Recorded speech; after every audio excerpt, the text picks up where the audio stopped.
Bien, igual que en la cueca, la tercera y última patita, nunca debo declarar que nunca es fácil hablar después de dos grandes personas, colegas, ¿cierto? Entonces me la pusieron difícil, una por el tiempo y otra por el nivel que propusieron, así que espero que hagan esta lectura de las colegas. Trabajo social es una carrera peligrosa. En el tiempo que he llevado haciendo clases, siempre le digo a los chiquillos por qué estudiaron esta profesión. Y hay respuestas, ¿cierto?, que reflejan que son conductoras, soñadores, ¿cierto?, que quieren cambiar el mundo. Pero es una carrera peligrosa. Entender que el mundo va cambiando, ¿cierto?, y nosotros junto con ellos, en una sociedad que es dinámica, en una sociedad donde pareciera ser que los niveles socioeconómicos van a la alza, donde seguramente muchos de nosotros somos los primeros profesionales de nuestras familias, el orgullo, pero también esta alto índice de alfabetización e instrucción formal se transforma en lo que para mi madre, seguramente para mi abuelo, era tener cuarto medio. Y ese mundo es el que me inquieta, y que seguramente a todos nos inquieta de algún otro modo. Desde ahí, comentarles cómo surge esta exposición y por qué la quiero compartir con ustedes. En pandemia, ¿cierto? Seguimos en pandemia, hoy día aparentemente más controlada, no tenemos, ¿cierto?, confinamiento obligatorio, pero sí en ese momento tendríamos que haber visto cómo estábamos. Y esos son procesos reflexivos que quiero compartir. Aparentemente, digo aparentemente porque tenemos consensos que no sabemos si de todos los que cumplieron, si esto se tuvo que repetir, de Chile Way. Dice que somos aproximadamente de 20 millones de habitantes en esta tierra, de los cuales, por supuesto, como siempre, ¿cierto?, la población femenina es levemente más alta que la masculina, y donde también vemos fenómenos que son desde que el hombre, entendiendo el hombre, ¿cierto?, como género humano, mandó como sexo, ¿cierto?, el fenómeno migratorio siempre ha estado presente, y en 2019, 2020, en realidad lleva 1,5 millones de migración. Vemos los datos que son escandalosos, por decirlo menos, ¿cierto? Al 2018 el PIB per cápita era aproximadamente lo que se podría traducir en 15 millones de pesos. Y esto contando todos los niños en tierra, porque son per cápita. Entonces, cuando se habla, ¿cierto?, de que el niño nació con la barriguera bajo el brazo, esa bobita también recibe 1,5 millones en términos teóricos, ¿cierto? Sin embargo, el sueldo mínimo al 2020 era solamente de $462. Tremendo. Podemos ver que si empezamos a hacer un zoom, digamos, en esto, empezar a escudriñar un poquito más, nos damos cuenta que si bien es cierto, Chile tiene un alto índice de ingreso per cápita, lo que es un país tremendamente rico, ¿cierto? Tenemos el cobre. Estamos en la ciudad donde Salvador Allende, presidente de 1961, en la Plaza de los Héroes, a poco menos para acá, nacionalizó el cobre, el sueldo de Chile. Sin embargo, el problema no son los ingresos, el problema parecería ser que es la desigualdad. Y vemos que el 10% más rico de este país, ¿cierto?, es 27 veces de mayor ingreso, el 10% es decir, más pobre. Son datos de la OCDE. Si nosotros aplicamos un poquito más el zoom, ¿cierto?, porque el 10% hizo uno hoy 27 veces, a la CACEP 2020 era de 256, y podemos ver que nosotros lideramos, como a los chilenos nos gusta compararnos, ¿cierto?, el ranking de los países que concentran mayores niveles de desigualdades. El 1%, y ustedes lo saben bien, se lleva el 33% de lo que se produce en un año en Chile. Y vemos que lideramos el ranking, en algo que ganan Rusia, Estados Unidos, Reino Unido, China, etc. Y veamos qué pasa, digamos, con los índices de pobreza.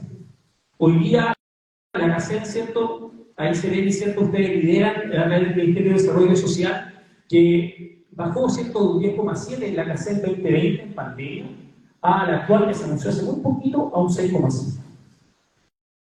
Pero podemos ver que en tiempos de pandemia, ¿cierto?, es el 10,8, es decir, 1 de cada 10 chilenos está en una situación de pobreza, y hoy día la pobreza por ingreso está en 206.157 pesos. Si nosotros vemos, por ejemplo, que estos indicadores, porque los indicadores son un aspecto metodológico, recordémoslo, que están creados por nosotros, esto no lo delegó la Divina Providencia, sino que lo hemos ido construyendo, son fenómenos que vamos nosotros tratando de encontrar algún indicador para poder tener algo que nosotros decimos que es. Si empezamos a sacar solamente por ingresos lo que realmente perciben por el sueldo, por las pensiones, nos damos cuenta que el 10,8% en esta metodología, y aquí no voy a abrir esos temas, si sacamos, por ejemplo, los subsidios que son esporádicos, sacamos la renta imputada, sepan ustedes que cuando van a preguntar si es hacer esta encuesta, que se hace alrededor de 67.000 familias, y les preguntan, bueno, ¿y usted cuánto gana, señora? 206.000 pesos porque tengo la versión básica solidaria de X. ¿Y esta casa donde vive usted qué es? No, está la DD.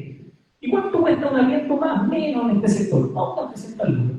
Para efectos metodológicos, esa persona ya no gana 200, sino que 500. Es decir, supera el doble los ingresos. Esa es la renta imputada. Si sacamos todo esto, y estos son un análisis que son de la Fundación Sol, dice que la pobreza en ese sentido haría mucho más sentido con el Chile que yo recorro día a día.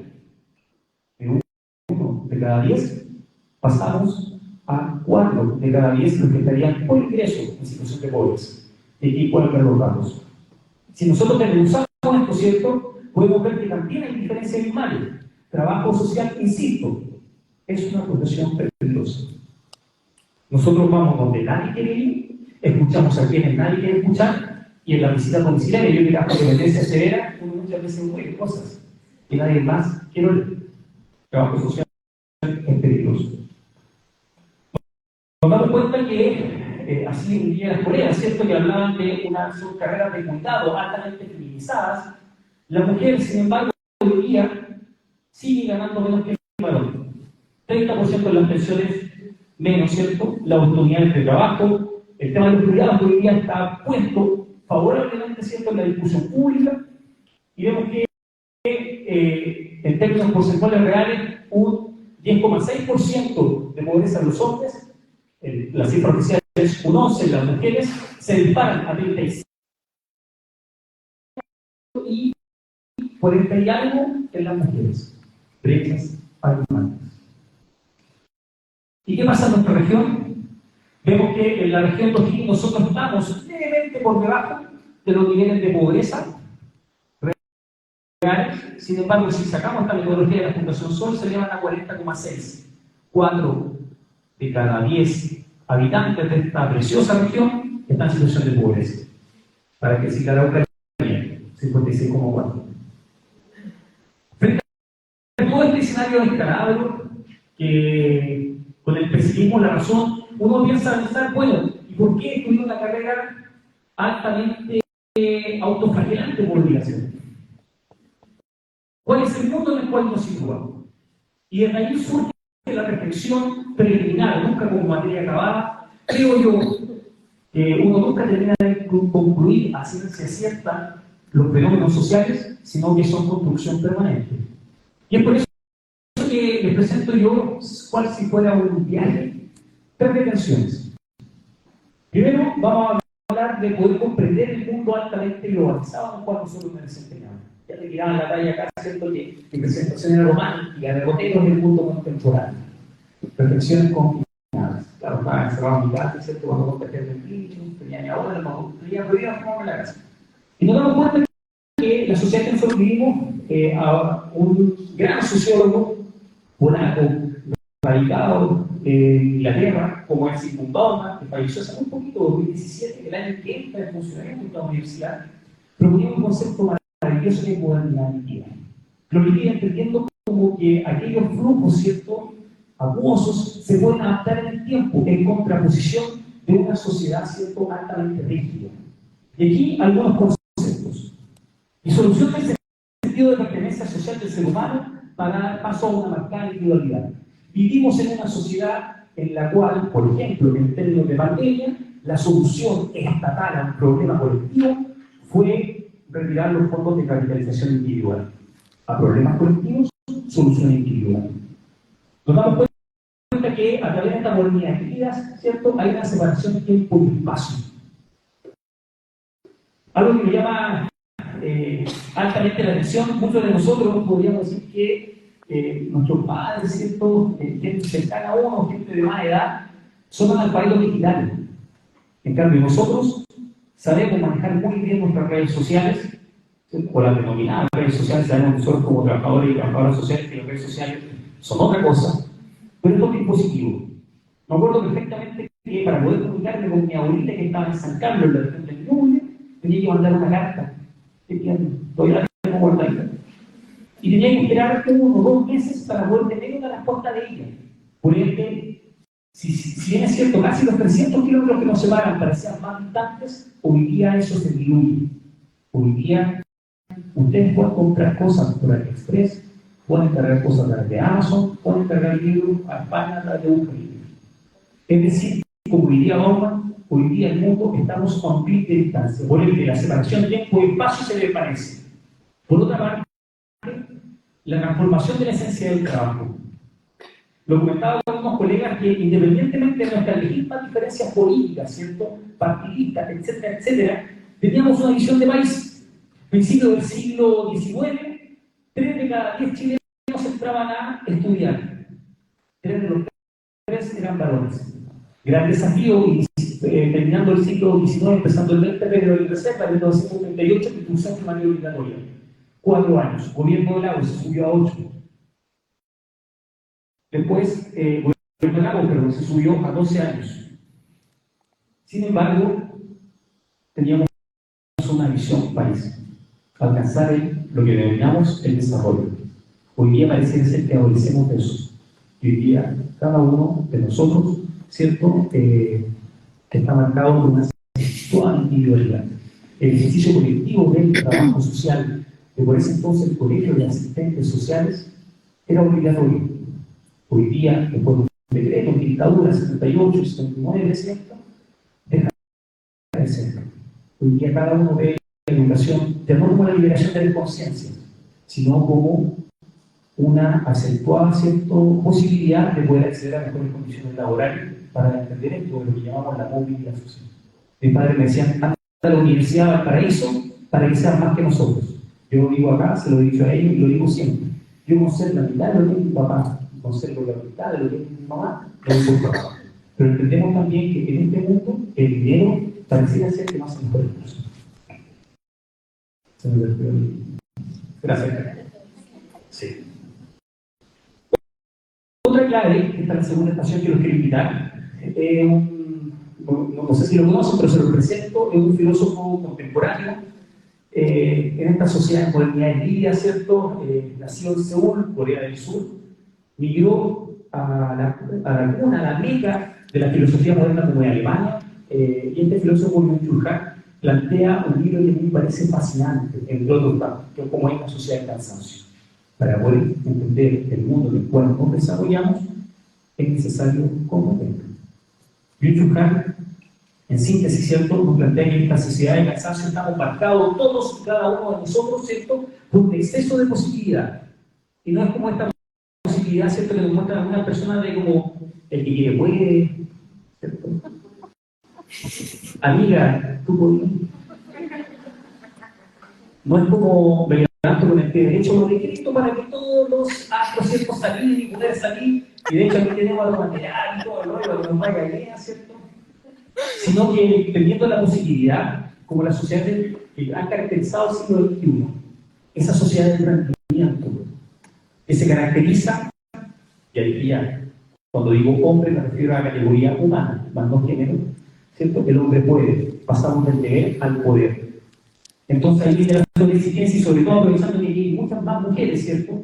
Me imagino que ustedes son madres, son dueñas de casa, ¿cierto? Son hijas, se preocupan también de cuidar al resto y tienen, lamentablemente, ¿cierto?, una sobrecarga que es mayor, y también somos culpables sobre los valores, pero más individualizar de una estructura social que está integrada.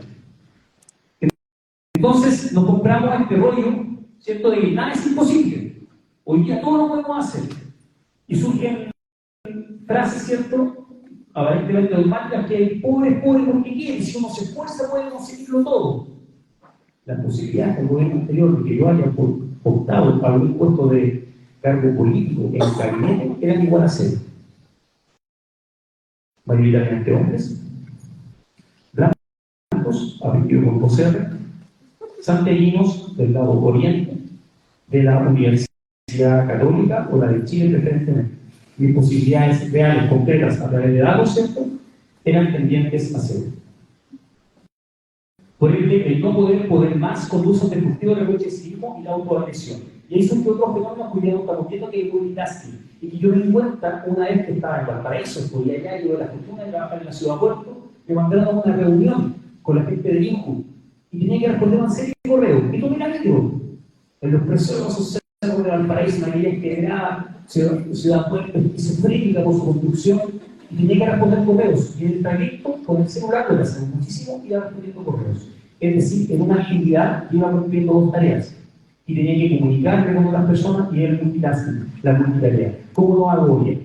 Bajo una perspectiva marxista, ¿cierto?, donde diría Byung-Chul Han que el opresor, aquel que está afuera, ¿cierto?, genera condiciones en las cuales uno se está privado de condiciones materiales, de existencia, de perspectivas sociales. Sin embargo, hoy día el sujeto del emprendimiento lleva a cuentas su propio campo de concentración.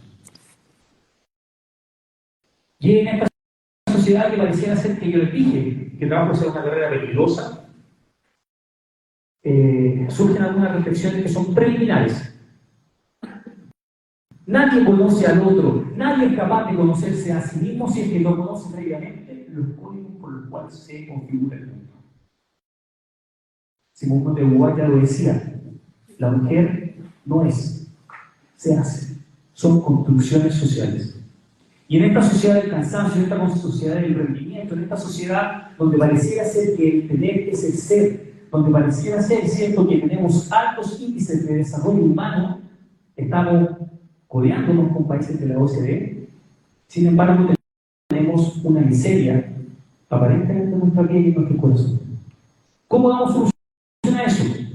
Y quería dar esta presentación después de escuchar a las colegas, porque lo que estamos haciendo acá en este ejercicio colectivo es nadar contracorriente en un sistema que es altamente individualizado. Porque ya no se trata ni de mí, ni de ti, sino de nosotros. Es por eso que yo considero que en esta sociedad que avanza vertiginosamente rápido, es importante siempre poder comprenderlo. Yo entregué dos claves, puede haber muchas más. Y es por eso que es importante la autoformación. A mí me pasaron en la Escuela de Trabajo Social de la Universidad del Paraíso, en la avenida Colón 2128, que el matrimonio era entre un hombre y una mujer, artículo 102. De memoria, ¿cierto? Es un contrato por el cual un hombre y una mujer. Yo diría, es entre dos personas. Tenemos que actualizarnos. Y eso es responsabilidad propia. Pero también podemos optar a la formación continua, que es lo que pretendemos como provincial. Y por eso estamos en una universidad pública, laica, ¿cierto?, que fue hecha en el gobierno de la presidenta Bachelet, que nosotros esperamos trabajar acá. Formación continua. También es importante en este mundo donde avanzamos una pandemia que nos confinó, tener la capacidad de poder, no sé si reinventarnos, no me gusta mucho ese concepto, pero sí ser útiles, poder navegar en la corriente que pareciera ser difíciles, ser útiles. Y por supuesto, en esta sociedad del cansancio de Byung-Chul Han, que él también lo plantea como la vida contemplativa, es decir, alto. Más que autocuidado, yo le llamaría mutuo cuidado. Cómo ustedes me cuidan, cómo yo los cuido y cómo nos cuidamos entre todos. De aquí lo que surge como reflexión es que finalmente, si tenemos estos principios, ¿cierto?, podemos optar entre, a medida que nos vamos formando y vamos siendo conscientes de nuestro propio cuidado, postular, ¿cierto?, a lo que es el espíritu crítico y la capacidad reflexiva. Y entre la formación continua, ¿cierto?, y siendo útiles, podemos, por supuesto, poder optar a lo que el mundo de hoy nos pide: creatividad e innovación. Y en la medida que nosotros somos útiles, pero también nos cuidamos, ¿cierto?, surge un ejercicio que hoy día lo estamos haciendo carne, que es la valoración profesional, ¿cierto?, y disciplinar de todos los trabajadores y trabajadoras sociales de nuestro país. En este mundo que es peligroso, trabajo social, les tengo una noticia y ustedes lo saben, es maravilloso no perder la capacidad de asombro. Y solamente para finalizar, quiero compartir con ustedes un extracto de un libro que es maravilloso, un gran título como Eduardo Mariano, un libro de abrazos que señala: Diego no conocía el mar, su padre lo llevó a descubrir, viajaron al sur. Ella, la mar, estaba más allá de los altos médanos esperando. Cuando el niño hizo padre alcanzaron por fin aquellas dunas de arena, después de mucho caminar, la mar estalló ante sus ojos. Y fue tanta la inmensidad del mar que el niño quedó mudo. Y cuando por fin consiguió hablar, temblando, tartamudeando, le pidió a su padre, ayúdame a mirar. Esa es la indicación. Nuestra razón de ser, nuestro mandato profesional, disciplinar por el cual hemos sido formados, es no perder la capacidad. Muchas gracias.